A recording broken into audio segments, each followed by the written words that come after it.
Well, hello everyone. It is Friday afternoon and welcome everyone to our community meetup. It's a great pleasure to have you and thank you for joining us this lunchtime. So you enjoy and your lunch, enjoy all the good food you're having, and we're going to talk about a specific topic, and then we're going to have some questions, and that's going to be the format for today. So allow me to share some slides, and I'll tell you what all of this is about.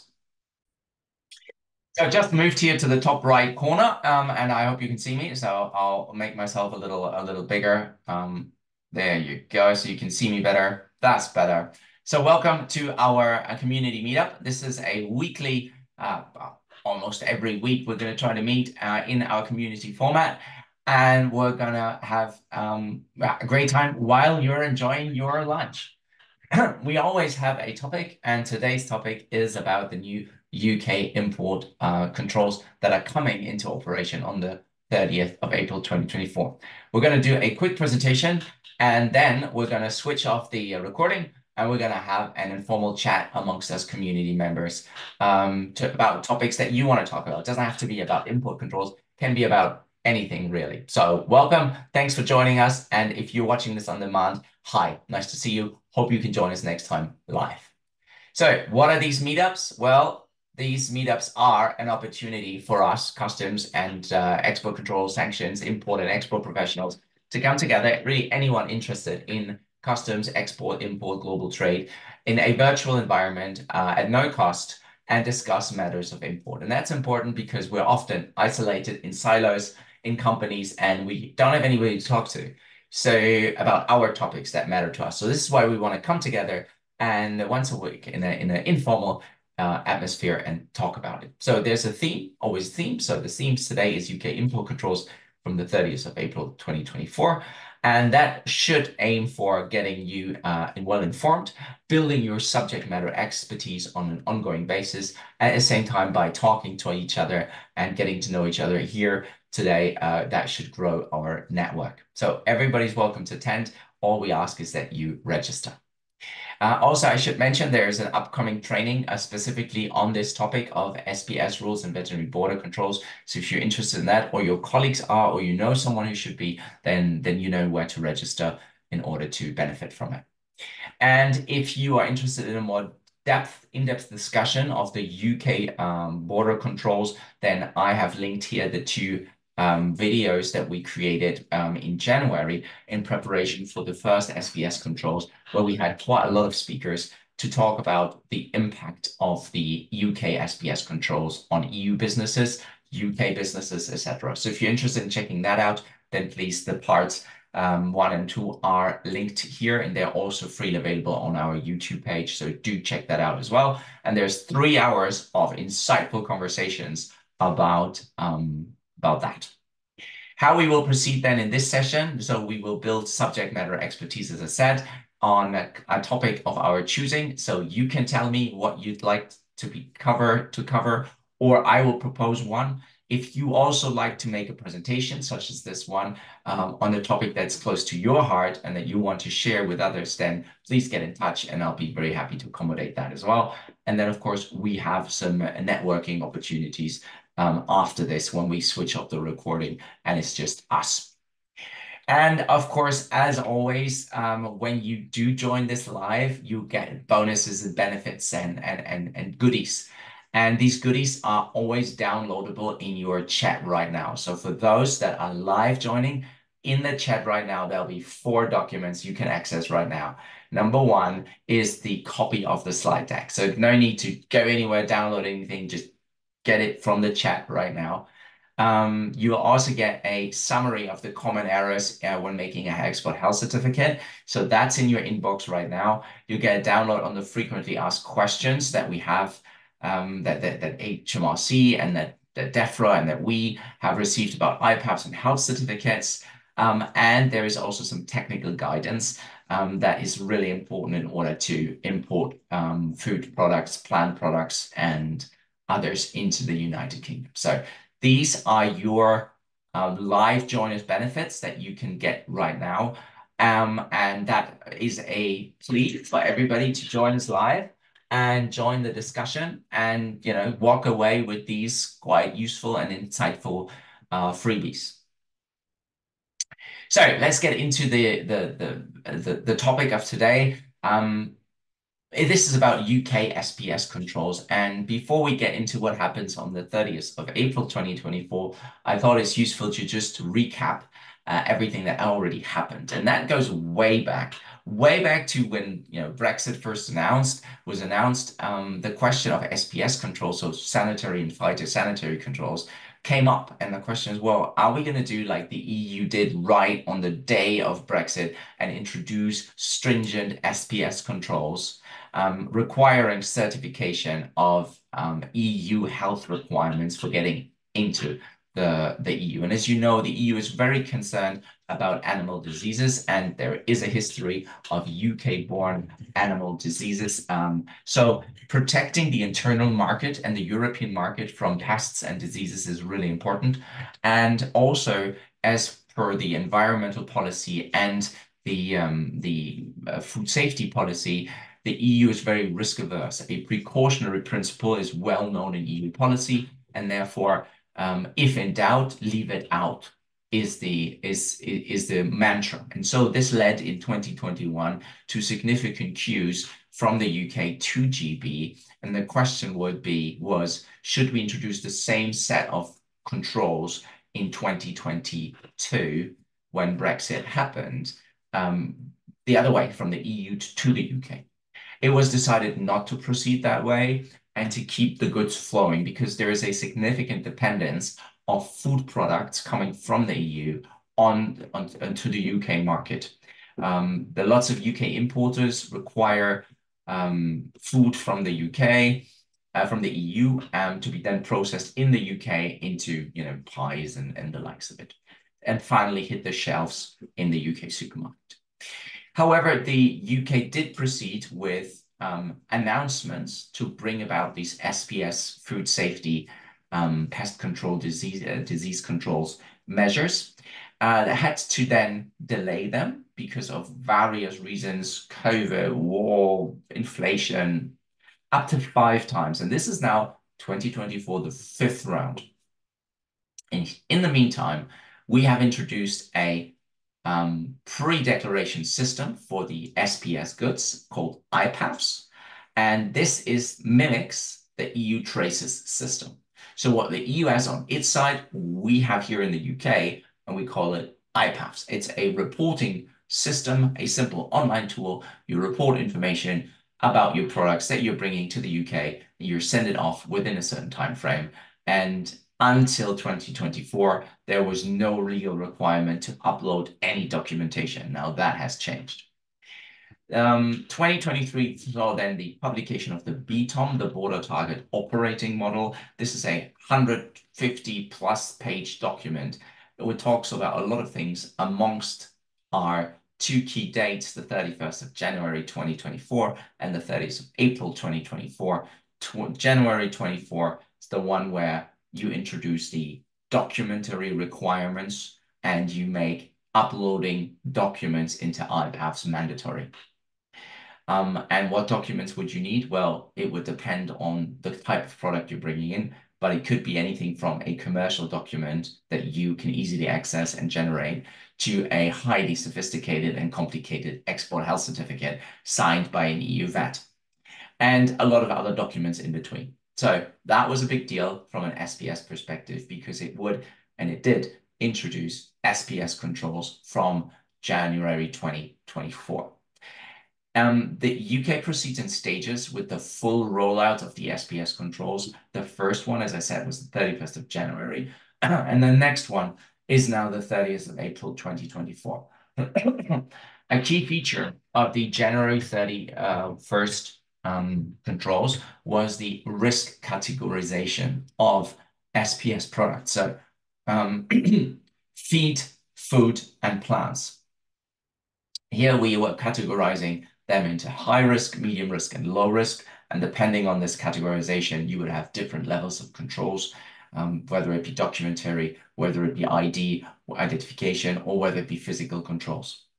So the first exercise to be done by the 31st of January was to find out, well, in which category is my product?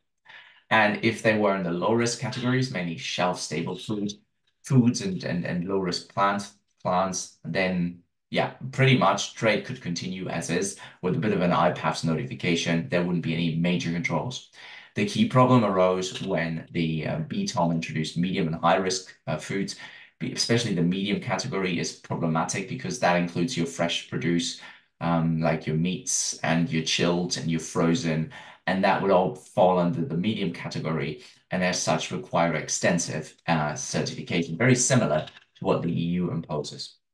However, this time it's a different set of EHCs, UK export health certificates, that then the European vet had to sign, and that brought about quite a lot of other challenges and problems, which made it anything but easy to generate these, especially on mixed loads, meaning that rather than one product in one container or in one pallet or in one truck, going to the UK requiring one EHC. So if you were to mix the eggs with the ham, with the whatever other product that you want, composite pizza product, for example, then you end up having multiple EHC certificates that had to be signed by the VATs. And then the VATs were not comfortable with that as well. So all of that created quite a lot of confusion and still continues to today. But we are where we are.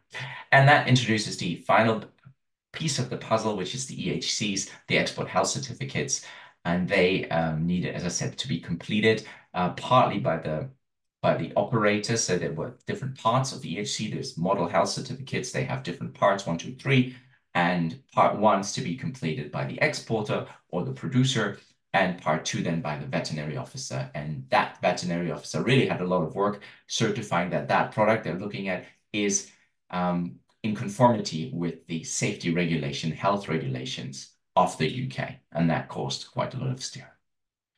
With that said, one of the things that you had to determine was what is the category. And here I have given you the link. So if you want to check that out for what the risk categories are for EU products of animal origin, rest of the world, well, risk categories, PNP risk categories, so plant and plant products risk categories. And then if you have composite products, then there's a decision tree you need to go through to get to your risk category. So that brings us then to now the 30th of April and the question of what's going to change. Well, there are quite a few things that are going to change, but it is important to note that first of all, you need to do your homework on all the previous stuff I mentioned. So you need to know your guest categorization. You need to make sure you can get an EHC in the first place, signed and authenticated, probably uploaded in traces and digitally authenticated in an ideal world by your local vet. Assuming you have all this in place and you are ready to export and therefore ready to import, you now need to think about what happens when we get to the GB. And here is what happens. Well, you must ensure goods arrive through an appropriately designed border control post or control point for clients for your commodity card type. And if called, present the consignment for documentary, physical, and identical inspection at the BCP or CP. So make this a practical example. You come from Calais, you go with the Eurotunnel, through the Eurotunnel, you arrive in Dover. While you transfer from France to the UK, risk analysis is being undertaken in two ways. The first one would have been already undertaken with your IPAFs because that would have been submitted prior. And then in combination with the customs declaration, this will then tell you whether you are selected for a control or not. There are two types of control that you could be subject to. One is the customs control, and the other one is the SPS control. Now, if you are in the port of Dover, you are lucky because there are basically two routes you can take, straight up or to the right. So one takes you around the White Cliffs of Dover, further into Kent and the Maidstone area, and the other route takes you via Savington and Ashford straight up to London, if that's where you want to go. I mention that because the key BCP for us is going to be Sevington. I had the pleasure of visiting Sevington border control post. Actually, let me show you this. You can maybe see it better here. This is from a live link of the government UK website, and you can see when you arrive here, you can clearly see this. Here's Calais, and then you ferry across, and then there are the two routes, right? One that takes you kind of to London, the other one via Canterbury, I should have said. So these two routes you can take, and if you take the M20, then that gets you to Sevington, and there you will have a control post, and that border control post is then available to you if called. So if selected for control, you would need to call. Now, Sevington is structured that, it's simplified. One part is for customs and one part is for SPS controls. So if you're unlucky, you're selected twice for both, then you go to the first one and then you kind of transfer to the next one. Hopefully you don't have to go out and go in the other way, but you see what I mean. So that is going to be then the control point, and this is where you will then have your documentary, physical, and identifiable inspection. And that can take a long time or not, depending on how robust your products are. But if your documentation and your compliance is, how robust your compliance is. Should you decide to proceed importing into the UK without an EHC or without the relevant documentation, you will most likely be routed to a BCP, and there you will sit until you have all your ducks in a row. So if you don't have an EHC, these goods might need to be destroyed because of the lack of documentation, or they might sit there until an EHC is created, and that can take a long time. So you need to calculate for a little bit of extra time in case of selection. You need to make sure that all of your documents have been provided in advance, are with the driver, and have been uploaded onto iPaths as necessary.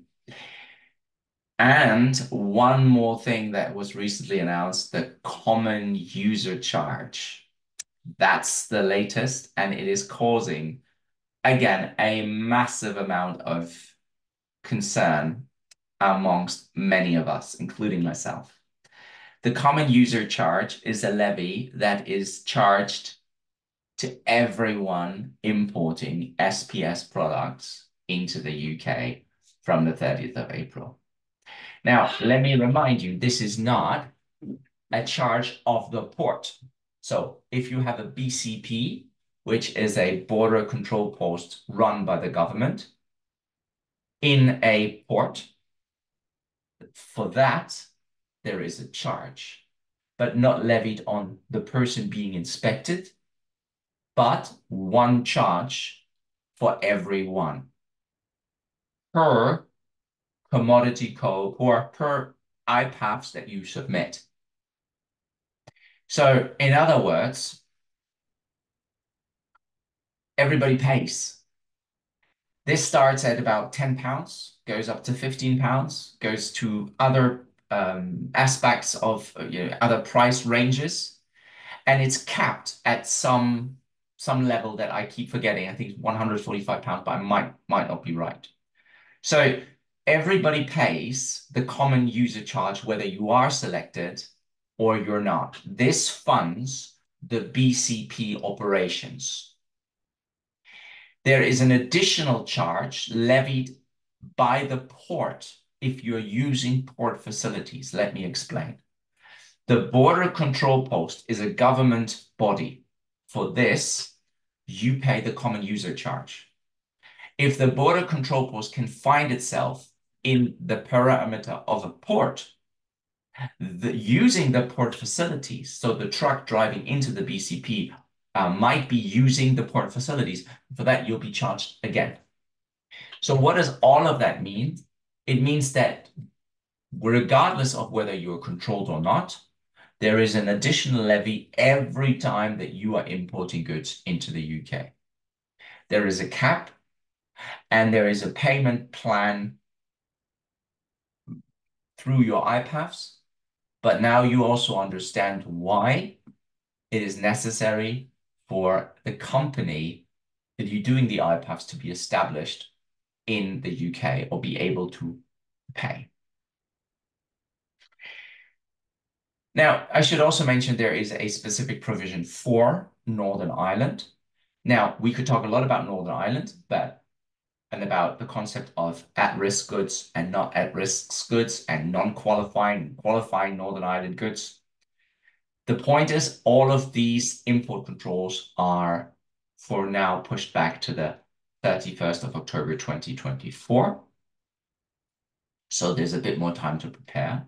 But if you're dealing with Ireland, the Republic of Ireland, and or Northern Ireland, you've got to get to grips with goods not at risk, goods at risk, qualifying, non-qualifying Northern Ireland goods, and understand the routings. So, as I've said, you need to go past the BCPs, need to be able to stop at the BCPs if called upon, so you need to know where they are. Here is the list of BCPs for animal and animal products and the BCPs for plant imports. And as I have said, you already have these slides in the chat. So please download, and then these are live links, as you can see. So all you need to do is you need to click on them and then keep that list up to date. Is up to date. So I'll keep you updated with these lists. When they change, I'll let you know. And this is how it currently looks. If you were to take a snapshot, then you can now see if you come to Hull, for example, you will have, as you can see, a port and an airport here. And you can see that this is a control for products of non-animal origin. This is a port. And here it would be the port for Savington. And you can see that we are now controlling products of non-animal origin here. This is actually Dover. I wonder if Savington's here already, actually, because that could be Dover. Dover is controlling products of non-animal origin.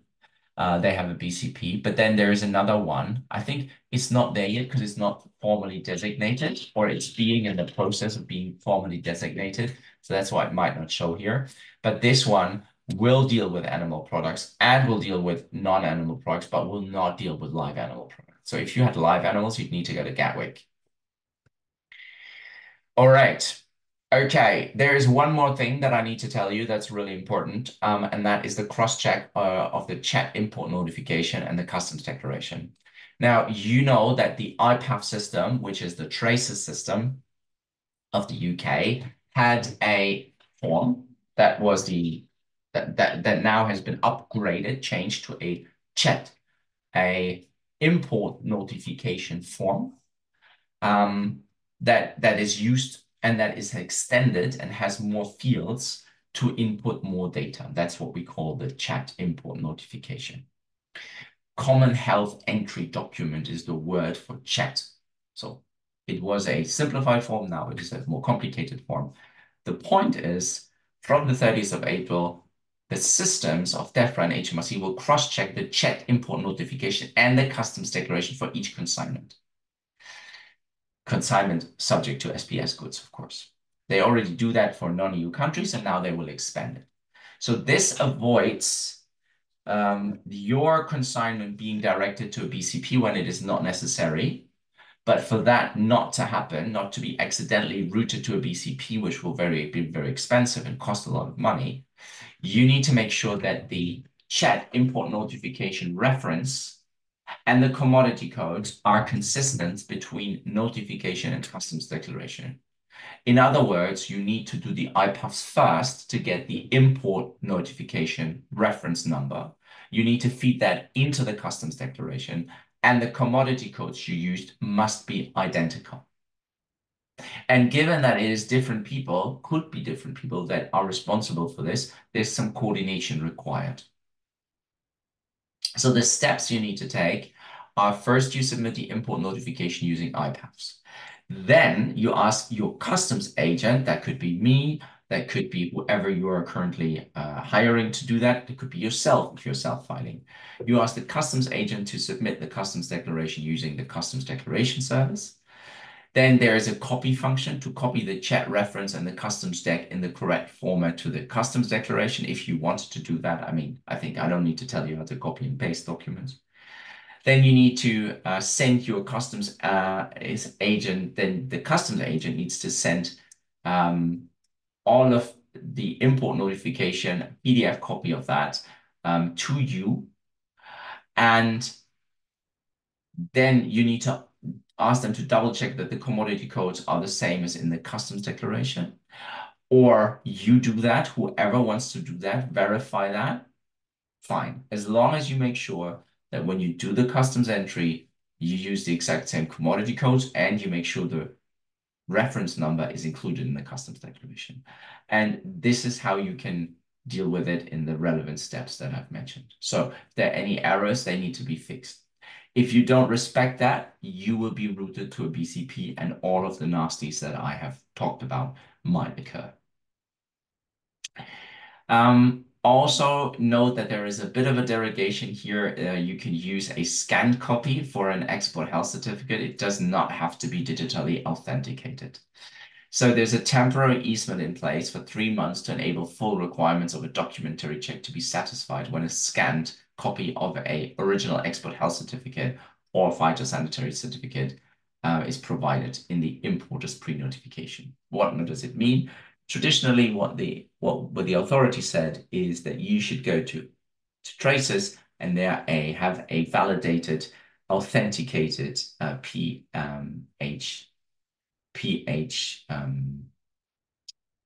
document and PDF, that's the word, a PDF document, and that should be uploaded into IPAFs, and that's fine. Then the alternative was you would have a scanned copy of a original export health certificate signed by a professional, an authorized signer, uploaded into IPAFs. And that is what we're talking about here.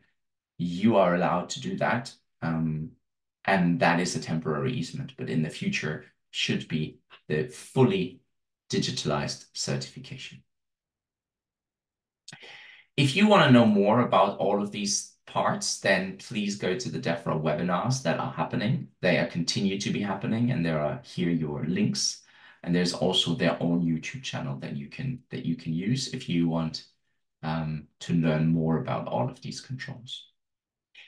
And that concludes my presentation on the 30th of April 2024. As I said, this is not supposed to be a super comprehensive presentation that's going to last hours and hours. It's going to be part of our community meetup, and it is something to raise your awareness and build your subject matter expertise. So every week we have these topics that we talk about, and this week was on the upcoming UK import controls on the 30th of April. And next week, we're going to shift gears and we're going to talk about enhanced due diligence. That's something different, but you can find it in the works of sanctions. If you're dealing with sanctions, if you're supplying goods subject to sanctions or could be potentially subject to sanctions, and you have questions about who you're sending them to, then there is a need for your company to think about due diligence. And new, the EU requires, in the realm of anti-money laundering, for example, requires so-called enhanced due diligence. So what is due diligence? What is enhanced due diligence? And why does it matter for import-export professionals? How can you set up due diligence in your company for international trade? Due diligence for SME, local strategy, and trade compliance and due diligence. All of that we're going to cover in next week's topic. And I hope you get to join us. If you want to join us, then you know how to sign up. It would be certainly great to have you there. And that is the presentation that I have prepared for you. So I'd like to thank you for it, for taking part. And this completes the public, recorded, open session to everyone. So I'm going to give you the floor to ask any questions while we're still on record. And then we'll go to Chatham House rules. And what does that mean? So we switch up the recording. Everything is then confidential. And that means we're open. We're free to discuss what we want to discuss. So thank you very much. If there is anything that you want to ask, then please ask so now, or otherwise we'll go straight into our conversation or Q&A without recording.